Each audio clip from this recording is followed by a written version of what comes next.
રાજકોટમાં બનેલા અગ્નિકાંડ બાદ રાજ્યની અંદર તમામ ગેમ ઝોનની અંદર તપાસના આદેશ આપવામાં આવ્યા છે। સરકારે તમામ મ્યુનિસિપલ કમિશનરોને તપાસના આદેશ આપ્યા। ગેમ ઝોનની તપાસને લઈને કાલ સુધીમાં રિપોર્ટ સોંપવાનો આદેશ।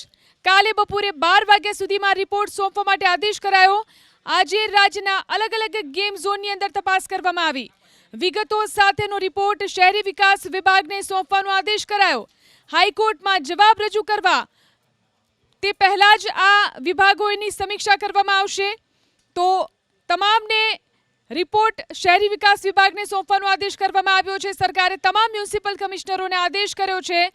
તમામ ગેમ ઝોનની અંદર તપાસનો આદેશ કરવામાં આવ્યો છે। ગેમ ઝોનની તપાસને લઈને કાલ સુધીમાં રિપોર્ટ સોંપવાનો આદેશ કરી દેવામાં આવ્યો છે। આજે રાજ્યના અલગ અલગ ગેમ ઝોનની અંદર તપાસ કરવામાં આવી રહી હતી। વિગતો સાથેનો રિપોર્ટ શહેરી વિકાસ વિભાગને સોંપવાનો રહેશે। હાઈકોર્ટમાં જવાબ રજૂ કરતા પહેલા વિભાગ સમીક્ષા કરશે। તો ગેમ ઝોનનો રિપોર્ટ જે છે તે સબમિટ કરતા પહેલા શું માહિતી માંગવામાં આવી છે તે જાણીશું અમારા સહયોગી પૃથા પાસેથી। જી પૃથા।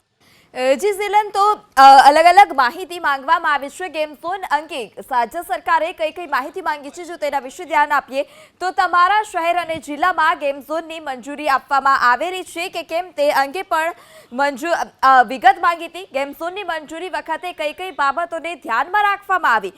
ગેમ ઝોનના બાંધકામ બાબતે સ્થાનિક પ્રશાસનની મંજૂરી લેવાય છે કે કેમ તે અંગે પણ માહિતી મંગાવવામાં આવી છે। મંજૂરી લેવાય છે તો નિયમ અનુસાર સ્ટ્રક્ચર ઊભું કરાયું છે કે કેમ તે અંગે માહિતી લેવામાં આવી।